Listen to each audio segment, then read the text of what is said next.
Oi, gente, estamos aqui hoje para mais uma aula teórica. Dessa vez nós vamos falar sobre matrizes. A maioria das pessoas já tem uma noção intuitiva do que é uma matriz sem mesmo ter noção de que ela é uma matriz. Então, digamos que nós temos uma tabela aqui com números inteiros que eu estou preenchendo aqui aleatoriamente, mas digamos que nós temos essa tabela. Essa tabela aqui, na verdade, é uma matriz. Todas as tabelas, de uma forma ou de outra, são matrizes, ou então podem ser representadas através de matrizes.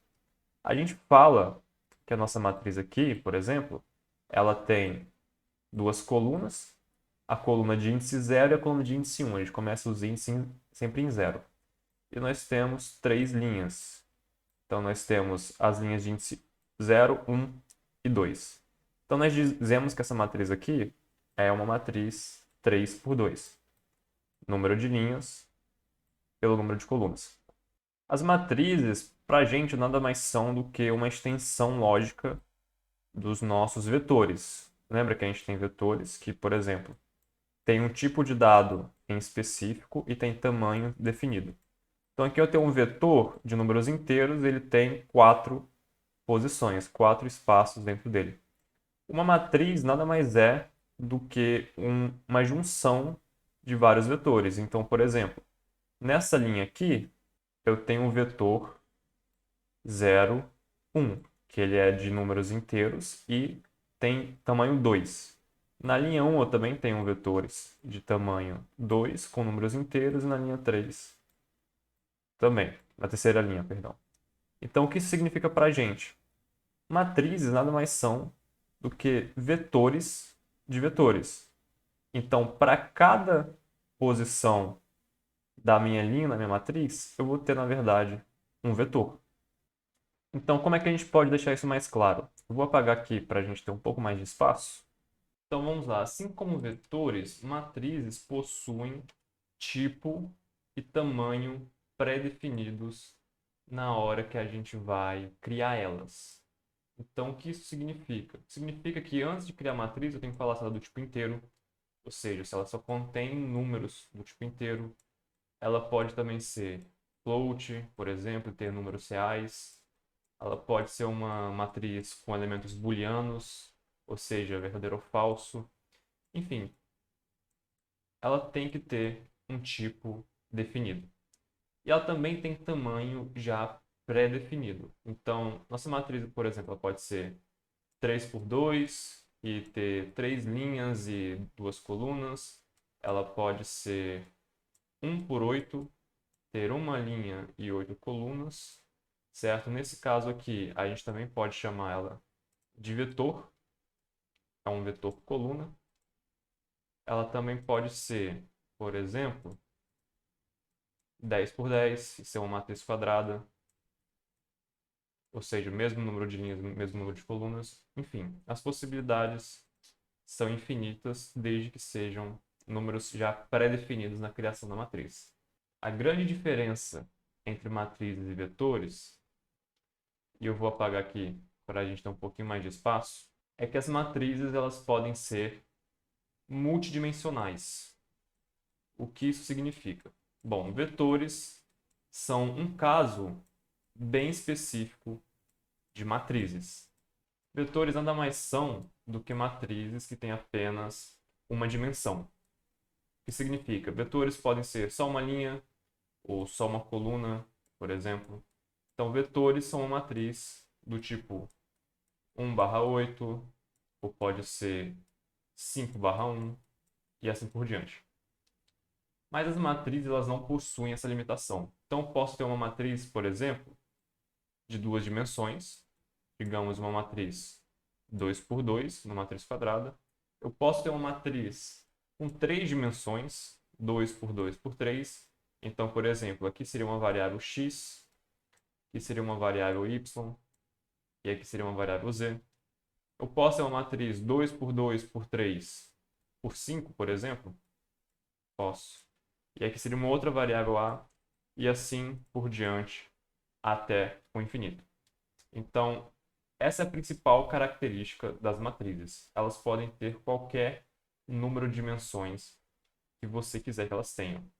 Então, por que isso é útil para a gente? Mais uma vez eu vou apagar aqui.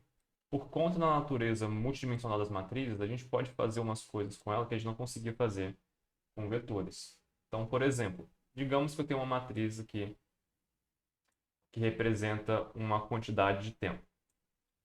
Então, essa quantidade de tempo, para o nosso exemplo, eu vou dizer que é a quantidade de tempo para cruzar uma determinada estrada, um determinado cruzamento. Então, eu vou colocar aqui 4 tempos aleatórios aqui, só para a gente testar. Então, esses vão ser os nossos 4 tempos. Então, nós vamos ter a rua A, digamos a rua B, são duas ruas na vertical, assim.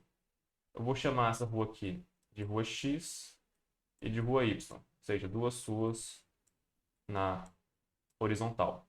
Então, esses são os tempos que a gente tem para cruzar a rua A na altura X.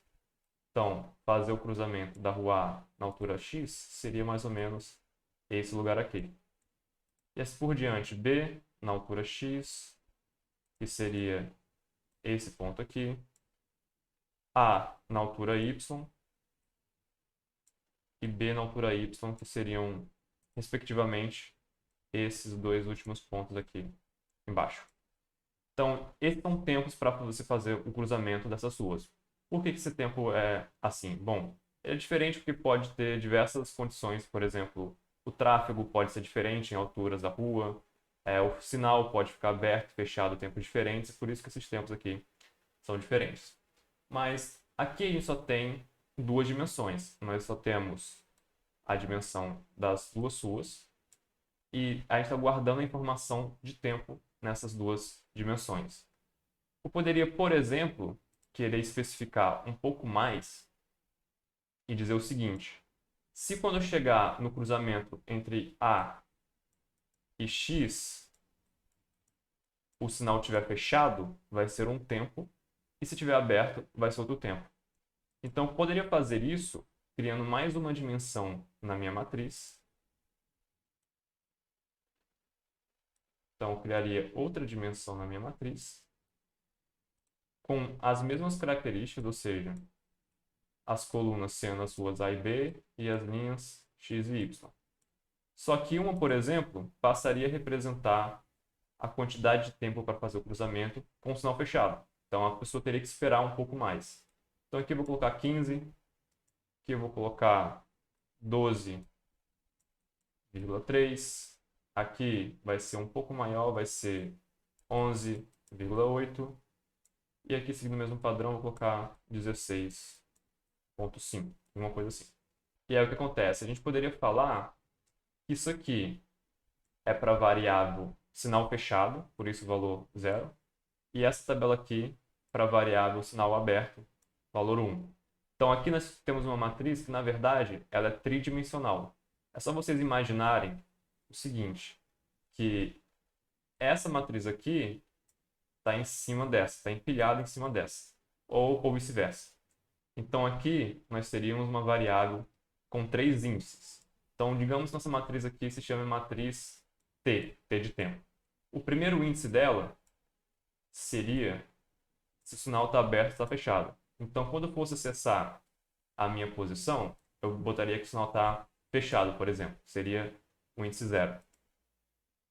A segunda seria a linha, ou então a coluna, tanto faz. Depende da forma como você criou a sua matriz. Aqui eu posso representar x pelo índice 0 e y pelo índice 1, assim a mesma coisa com A e B. Então, digamos que eu queira o cruzamento de x com B. Então, o tempo com o sinal fechado, por isso que aqui no primeiro índice está 0, do cruzamento da rua X, ou seja, com índice 0 também, com a rua B. E aí, como B está no índice 1, aqui eu colocaria 1. Então, seria uma matriz tridimensional, ela tem 3 índices. Digamos que eu queira especificar ainda mais e, por exemplo, colocar tempos diferentes do dia. Porque digamos que durante o horário de almoço, durante o meu dia, fica mais livre esse cruzamento. Ou então, de noite, fica mais engarrafado. Então, poderia ter também um quarto índice que representasse as 24 horas do dia, se eu quisesse dividir em horário, por exemplo, e seria um índice a mais para eu acessar o tempo. Então, para cada vez que eu for fazendo isso, eu vou apagar aqui para ter um pouco mais de espaço. Para cada vez que eu fosse fazendo isso, a nossa matriz T, ou seja, nossa matriz de tempo, iria ganhar cada vez mais índices. Então agora, por exemplo, digamos que eu queira ter 4 índices. O primeiro índice vai representar para mim a hora do dia. Então, aqui eu vou ter um vetor de horas. Ele vai começar em 0 e vai terminar em 23. E esse vetor de horas vai ser os meus índices aqui. Então, digamos que eu queira saber o tempo que eu vou demorar para cruzar a rua A e Y, se o sinal estiver aberto, às 13 horas. Aberto. Como é que eu faço isso? Bom, aqui no primeiro índice eu posso colocar 13. Por que eu posso colocar 13? Porque o horário do dia já começa nas 0 horas. Então, não preciso fazer um ajuste. Então, como seria o avanço? De 0 até 1 hora, eu colocaria o índice 0, por exemplo. Então, de 1 até as 2, eu colocaria o índice 1. De 2 até as 3, eu colocaria o índice 2. Aí, a partir das 3 horas, o índice 3 e assim por diante. Então, o índice 13 é o horário entre as 13 horas e as 2 horas. Depois, o nosso segundo índice seria se o sinal está aberto ou está fechado. Lembrando que fechado era 0 e aberto era 1. Então, como a gente quer o sinal aberto, a gente vai colocar aqui, por exemplo, 1. Depois nós temos que a gente quer o cruzamento na rua A para a rua Y. Então, aqui, a nossa rua A era o índice 0 e a nossa rua Y era o índice 1. E aí o que acontece? Fazendo o acesso à nossa matriz dessa forma, eu estou acessando o tempo de cruzar da rua A para a rua Y com o sinal aberto às 13 horas. Então, a cada índice que eu estou colocando aqui, eu estou especificando mais e mais a minha informação. Só que nada é de graça. Então, eu vou apagar aqui mais uma vez para a gente ter espaço. Então, quanto mais específico a minha matriz é, então vou aqui mais específico, mais memória ela está ocupando. Já vou explicar por quê. Quanto menos específico ela for, é o contrário. Então, menos específico, menos memória ela ocupa. Então, o que isso significa? Lembrem-se que a nossa matriz inicial, que eram apenas 2 índices, era simplesmente uma matriz 2 por 2. Então, tinha aqui vários tempos. Eu vou colocar números aleatórios aqui, só para mostrar. Então, nós tínhamos apenas 4 tempos, 4 variáveis aqui dentro. Quando eu coloquei o terceiro índice, como esse meu índice aqui tem 2 possibilidades, eu dobrei o tamanho da minha matriz. Então, eu tenho essa matriz aqui, que está guardada na minha memória, e tem uma outra matriz empilhada em cima dessa. Mesmo que essas duas matrizes sejam iguais, eu estou guardando na minha memória as duas informações. Depois disso, eu fui e especifiquei mais a minha matriz. Falei que a cada hora do dia, ela tem um comportamento diferente. E como o dia tem 24 horas, eu peguei o tamanho da minha matriz original e multipliquei por 24. Então, adicionando apenas 2 índices, eu cresci 48 vezes o tamanho da minha matriz. Mesmo que várias dessas matrizes finais sejam iguais, elas ainda estão ocupando espaço na minha memória. E aqui, é claro, com apenas uma matriz 2 por 2, a diferença não é muito grande. Mas se fosse um programa real, em que a gente estivesse vendo os diferentes tempos de cruzamento entre várias ruas, para, por exemplo, calcular o tempo que você demoraria para sair do ponto A e chegar no ponto B. Certo? Que nem um GPS, por exemplo. Nesse caso, essa matriz final teria muito mais do que duas linhas e duas colunas. É só vocês pensarem quantas ruas, quantos cruzamentos tem no município de vocês. Então, essa matriz aqui teria talvez 2.000, 3.000 linhas, 3.000 colunas. E aí pegar uma matriz de 3.000 por 3.000, ou seja, são 9 milhões de elementos, e você multiplica esses 9 milhões por 48, você começa a ter um problema. A gente ainda poderia especificar ainda mais e, ao invés de pegar só as horas do dia, pegar, por exemplo, os dias da semana. Porque no final de semana, talvez, os tempos de cruzamento mudem. E não só pegar os 7 dias da semana, mas também a gente poderia pegar os meses em si. Então, a gente teria, ainda assim, mais um índice que multiplicaria por 12. Então, a nossa matriz, enfim. A gente poderia especificar ela o quanto a gente quisesse. Mas tem que sempre se perguntar se vale ou não a pena. Na maioria das vezes, a gente quer simplesmente uma matriz que sirva para o nosso propósito, não que seja perfeita.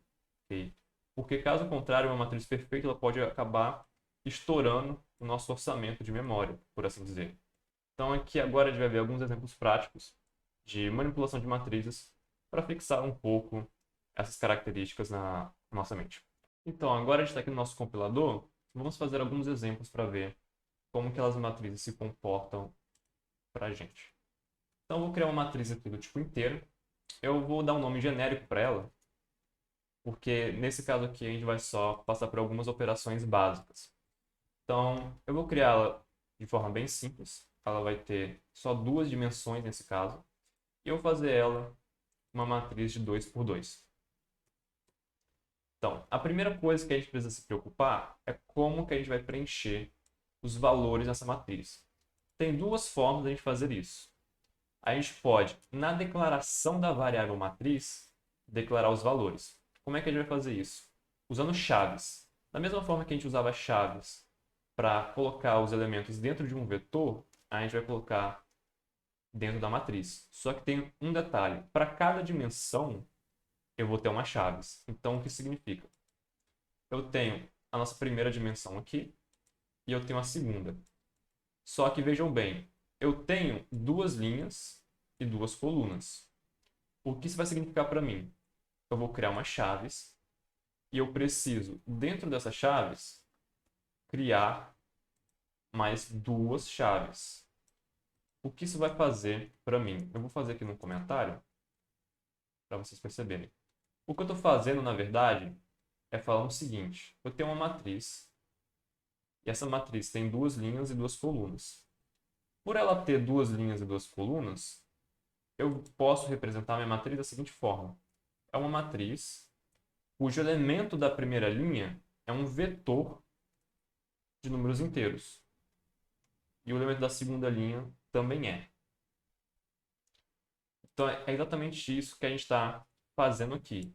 Eu estou falando, englobando isso aqui tudo, e falando que isso aqui é um vetor de vetores do tipo inteiro. Então, cada linha da minha matriz é um vetor. Então, aqui eu vou colocar 1, 2, 3, 4. Posso apagar aqui. Então, agora, como é que a gente vai imprimir os elementos dessa matriz aqui? Nós podemos começar com for. Começamos nosso primeiro índice em 0. Lembrando, todos os índices de vetores e matrizes sempre começam em 0. E vou percorrer enquanto i for menor que 2. E vou aumentando meu índice de 1 em 1. Diferente de vetores, um único for não vai bastar para que eu consiga imprimir a minha matriz inteira. Então, eu vou criar um segundo for. Ele também vai começar com uma variável do tipo inteiro, também vai começar em 0. A diferença é que essa variável aqui de dentro tem que ser diferente da variável aqui de fora, tá? Senão vai dar erro. Então, a gente tem j menor que 2, da mesma forma que i, e j vai também aumentar o índice de 1 em 1.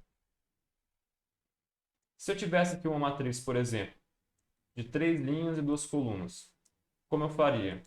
Aqui, ao invés de 2, seria 3. E se fosse o contrário, 2 linhas e 3 colunas, aqui seria 2 e aqui seria 3. A gente pode, inclusive, se a gente quiser, falar que em vez de i, nós temos o nosso índice de linha. E em vez de J, nós temos nosso índice coluna. Eu vou deixar como col. Isso pode ser útil para a gente ter um código mais claro, porque a gente está trabalhando com duas dimensões. Mas se a gente tivesse, por exemplo, três dimensões, poderia ser linha, coluna e talvez profundidade. Se a gente tivesse mais de quatro dimensões, o que não é tão difícil assim, seria mais fácil para a gente simplesmente colocar rótulos, ok? Do tipo I, J, K, L, M, e assim por diante, porque caso contrário, nosso código ficaria muito bagunçado. Então aqui eu vou falar que meu for termina aqui. Então, end for coluna, só para ficar bem comentado. E aqui end for linha. Então, o que eu vou fazer? Dentro do meu for coluna, eu vou imprimir a variável do tipo inteiro que eu vou imprimir aqui, vai ser minha matriz, na posição linha, na coluna, coluna. Então, aqui ele vai começar o índice da linha em 0. E para a minha primeira linha, ele vai imprimir as duas colunas. Então, ele vai vir aqui imprimir a primeira coluna, que é a coluna de índice 0, e a segunda coluna, que é a coluna de índice 1. Depois que ele terminar isso aqui na verdade é col na coluna, depois que ele terminar isso aqui, ele vai partir para a segunda linha. Então, quando ele sair desse for aqui, ele já vai ter impresso as duas primeiras colunas. Aqui, então, vou colocar uma quebra de linha para a gente poder ver separado. Então, feito isso, a gente já pode rodar o programa. Imagino que não vai dar nenhum erro. Vocês podem ver que ele terminou de rodar aqui e ele realmente imprimiu 1, 2 e 3 e 4, na forma como a gente pediu para ele imprimir. Então, ok. Aqui já foi o primeiro caso em que a matriz já está iniciada. Como é que a gente faz, então, se nossa matriz não for iniciada e o nosso usuário precisar, então, entrar com o valor dessa matriz? Eu vou apagar aqui algumas coisas, mas vou manter a maioria.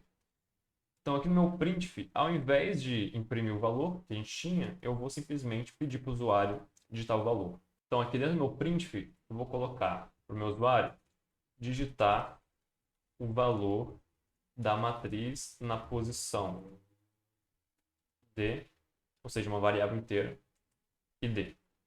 Então, aqui eu vou querer imprimir o índice da linha e o índice da coluna, que é para o nosso usuário saber em qual posição ele está entrando o valor. No final, eu vou dar um contra N para quebrar a linha.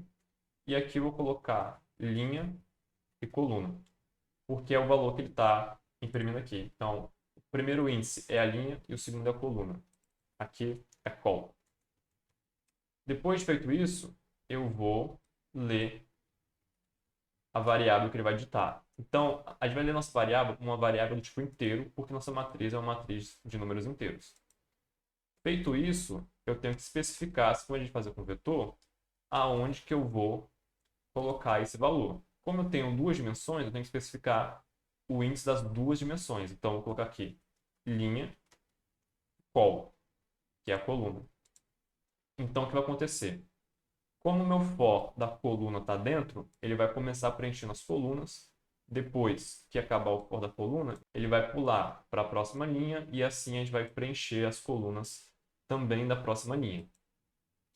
Então, feito isso, a gente terminou a nossa lógica de ler o valor que o usuário entrou. E agora a gente precisa imprimir para ver se está certo ou não o nosso código. Então, eu vou copiar essas linhas de código e vou voltar para a forma como estava antes.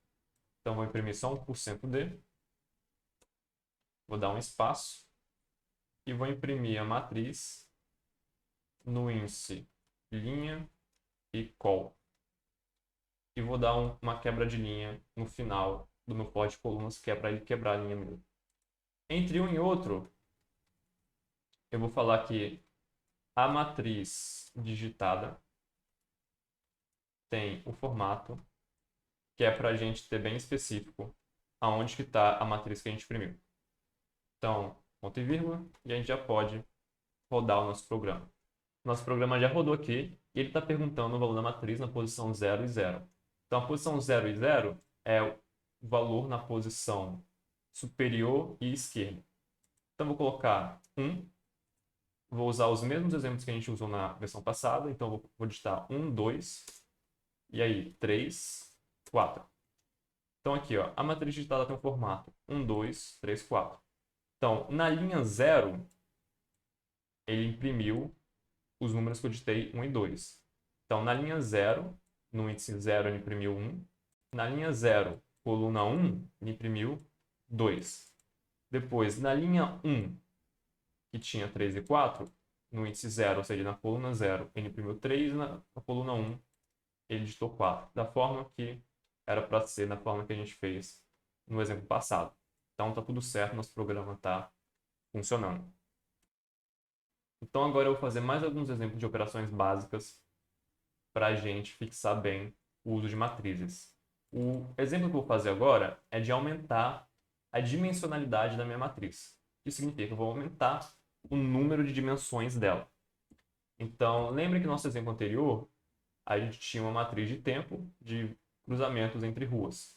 E a gente tinha uma matriz 2x2 e nós adicionamos uma dimensão, que também tinha duas posições, para falar que quando o sinal estivesse fechado, nosso tempo seria maior e quando o sinal estivesse aberto, nosso tempo seria menor. Então, como a gente faria isso?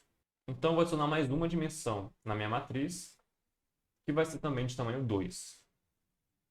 Então, nossa matriz agora tem 3 dimensões, é uma matriz 2x2x2.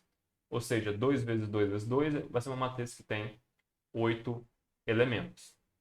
Então, como é que eu vou fazer agora? Agora, não basta simplesmente eu ter 2 for. Por quê? Porque agora eu tenho 3 índices. Se eu botar simplesmente para rodar o programa a partir de agora, ele vai dar um erro. Eu vou rodar aqui para vocês verem na prática. Bom, ele rodou. Lembrando agora que eu tenho minha matriz com 3 índices e estou simplesmente colocando 2 índices aqui na hora da leitura da variável. Então, quando eu digitar um valor aqui, 2, 3, 4. Vejam que o que ele imprimiu não tem nada a ver com o que eu digitei aqui dentro, certo? Por quê? Porque na hora de imprimir, ele está verificando na minha matriz, no índice, por exemplo, 0 e 0, e está imprimindo esse valor. Só que esse valor, na verdade, é um vetor inteiro de duas posições. Então, o que ele está imprimindo para mim aqui, na verdade, é a posição na memória em que esse vetor começa. Como é um vetor tipo inteiro, cada número inteiro tem 4 bytes, e eu tenho 2 números inteiros nesse vetor, vocês podem ver que ele faz o pulo de 8 em 8 para cada posição. Então, ele está imprimindo para mim uma coisa que não me tem utilidade. Então, ele não pegou nenhum erro aqui, porque não é um erro sintático, não é um erro de compilação, é um erro lógico. Então, aqui a gente está imprimindo o vetor em si, certo? A gente não está imprimindo os valores do nosso vetor. Então, o que a gente vai fazer para não ter mais esse problema? Lembrando, quantos for eu vou precisar para preencher minha matriz? Eu sempre vou precisar de um número de for igual à dimensão da minha matriz. Se minha matriz tiver 3 dimensões, eu vou precisar de 3 for, sempre um dentro do outro. Se eu precisar de 4 dimensões, eu vou usar 4 for, e assim por diante. Então aqui eu tenho que criar um novo índice. Eu vou criar um índice chamado sinal, para representar que o nosso sinal está aberto, está fechado. Lembrando que conforme o nosso número de dimensões vai aumentando, talvez seja melhor usar índices mais simples, com letras, ok? Então, o nosso sinal vai também até menor que 2 e também vai aumentar de 1 em 1. E aí eu vou colocar todos os for que estavam aqui dentro desse meu for novo. Vou falar aqui agora, ele termina o for sinal, para ele saber onde termina. E agora eu vou criar um print, vou falar aqui camada %d, e aqui eu vou imprimir o meu sinal e vou dar um contrabarra em. Então, o que isso aqui quer dizer? Lembrando que a gente está meio que empilhando matrizes 2x2, uma em cima da outra. Então, eu coloquei esse print aqui só para falar em qual camada que a gente está, certo? E eu vou fazer a mesma coisa para esse print aqui de dentro. Eu vou falar, digite o valor na matriz na posição %D e %D, eu vou, na verdade, apagar esse E aqui, colocar uma vírgula e colocar um novo %D, que agora eu tenho 3 índices. E eu quero falar que o meu primeiro índice aqui é o meu sinal, o meu segundo índice é a minha linha e o meu terceiro índice é a minha coluna. E aqui na minha matriz eu vou alterar e colocar mais um colchetes antes e falar que começa no índice sinal. Então, o que está acontecendo aqui no esquema? Eu estou lendo o número que meu usuário digitou, estou colocando nesses na posição correspondente a esses 3 índices. Então, primeiro é o sinal, que é a nossa, digamos, profundidade. O nosso segundo índice é a nossa linha, que representa a linha mesmo. E a coluna também representa a coluna, certo? Então, o que acontece agora? A gente vai fazer a mesma coisa por for aqui de baixo. Então, nós vamos criar um for sinal, também vai 0, também vai terminar quando for menor do que 2, também vai aumentar de 1 em 1. Vou colocar todos os for aqui dentro desse for maior. Vou imprimir aqui em qual camada que a gente está. E vou aqui embaixo no meu printf, vou até dar um espaço aqui. Aqui embaixo no meu printf, vou colocar a dimensão extra que a gente criou. Então, matriz, sinal, linha, coluna. E agora eu vou rodar nosso programa para ver se ele vai dar certo. Bom, aqui ele está na camada 0, ou seja, na profundidade 0, e está pedindo para a gente digitar o valor na matriz na posição 0, 0 e 0. Então aqui a gente vai ter que digitar 8 valores. Eu vou começar digitando 1, 2, 3 e 4. Agora ele mudou de camada, ou seja, mudamos a profundidade.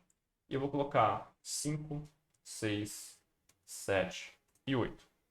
E aqui ele imprime para a gente que na profundidade 0, né? Ele tem 1, 2, 3 e 4. E na camada 1, na profundidade 1, 5, 6, 7 e 8. Então, percebam agora que a gente dobrou o número de elementos da nossa matriz. Se eu colocasse 3 sinais, então, na verdade, estaria triplicando o tamanho da nossa matriz, e assim por diante. Então, toda vez que eu coloco uma nova dimensão na minha matriz, ela vai aumentar de tamanho conforme essa nova dimensão. Então, se minha nova dimensão tiver 3 posições, minha matriz vai triplicar. Se minha nova dimensão tiver 10 posições, ela vai ser multiplicada por 10 vezes, e assim por diante. Okay? Então, agora eu vou complicar um pouquinho. Ao invés de ler todas as camadas da minha matriz, como no nosso problema uma camada significava o sinal aberto e a outra o sinal fechado, eu posso fazer o seguinte: eu vou deixar a matriz da forma como está, mas eu vou apagar esse fora aqui de cima. Por que eu vou fazer isso? Bom, digamos que toda vez que o sinal estiver fechado, eu vou somar uma constante no final da minha matriz.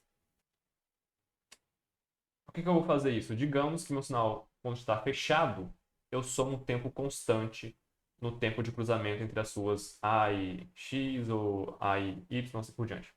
Então, como é um tempo constante, eu posso simplificar um pouco isso aqui.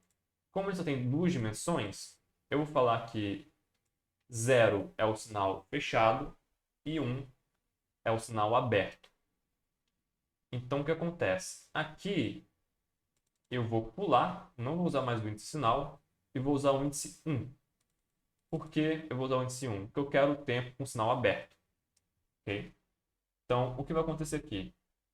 Aqui, eu vou, ao invés de usar o %D, inclusive eu posso até apagar esse 1 daqui, deixar só a linha e a coluna, e vou falar digite o valor na matriz na posição 1, %D, ou seja, na linha, e %D na coluna. E aqui ele vai ler também a matriz na posição 1, que é o sinal aberto, na linha e na coluna correspondentes. Eu vou fazer o seguinte, eu vou falar que int sinal fechado é igual a esse número que eu acabei de ler. Então, Eu vou copiar esse valor para cá. Digamos que o sinal fechado vai aumentar 30 segundos no tempo. Okay? Então, a minha matriz na posição 0, ou seja, com o sinal fechado, na linha e na coluna correspondentes, vão ser sinal fechado. Então, aqui eu não estou lendo realmente o valor do sinal fechado. Estou lendo o valor do sinal aberto, transformando esse valor e então colocando esse valor dentro da minha matriz, usando apenas dois for. Okay? É uma simplificação que a gente pode fazer, mas aumenta um pouco a complexidade do nosso código. Mas como a gente, no caso, está trabalhando com constante, ou seja, a gente está sempre aumentando o tempo em 30, fica mais fácil para o nosso usuário, ao invés de ter que digitar mais e mais números. Então aqui no for de baixo, eu vou deixar tudo da forma como está. Eu quero que ele continue imprimindo da forma como ele imprimiu aqui. Só que agora o que vai acontecer? A nossa camada 0, todos os valores vão ser 30 maior do que o da nossa camada 1. Então a gente pode aqui, inclusive, rodar o código e ver ele funcionando na prática. Então aqui ele está pedindo para eu digitar o valor na matriz com o sinal aberto, ou seja, no primeiro índice sendo 1.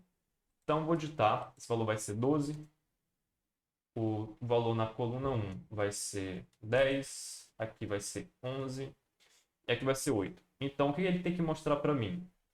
Na minha camada 0 tem que estar 42, 40, 41 e 38. Tem que ser esses os valores que ele tem que imprimir para mim aqui na camada 0. Por que tem que ser esses valores? Porque são os valores que eu digitei mais 30. Então, eu vou dar aqui um Enter e ele imprimiu corretamente 42, 40, 41 e 38. Ou seja, os da camada 0 são sempre 30 a mais do que os valores da camada 1. Então, a nossa soma aqui está funcionando. Então, a gente poderia fazer o contrário. Então, aqui, ao invés de somar 30, a gente vai subtrair 30 para pegar o valor do sinal aberto. Eu posso até mudar o nome da variável aqui, sem problemas. Quais são as outras alterações que a gente precisa fazer? Aqui, como estou dando sinal fechado, não é mais índice 1. O índice aqui é 0. Por que 0? Porque 0 significa que o sinal está fechado. Como o meu sinal aberto é o sinal fechado menos 30, aqui também não é mais 1, passa a ser 0, que é o índice do meu sinal fechado. E aqui embaixo, ao invés de ser 0, é 1, porque agora eu estou transformando esse valor aqui no meu sinal aberto. Então, feito isso, agora a gente pode rodar nosso programa e ver ele funcionando na prática. Ok, então agora ele está com o sinal fechado, na linha 0 e coluna 0. Eu vou estar valores relativamente grandes, né, porque a gente vai subtrair 30.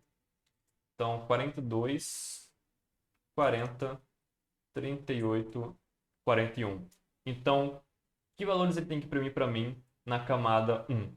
Na camada 1 ele tem que imprimir para mim 12, porque é 42 menos 30. Tem que imprimir 10, 38 e 41, nessa ordem. Então, na primeira linha vai ficar 12, 10, na segunda linha 8 e 11. E foi justamente isso que ele imprimiu aqui para mim. Então, como vocês podem ver, o programa funcionou e a gente fez dois exemplos bem simples de transformação de matriz, né? Que é o exemplo da soma e da subtração. Multiplicação de matrizes é uma coisa um pouco mais complicada. Por quê? Porque existem algumas formas de você multiplicar os valores de uma matriz.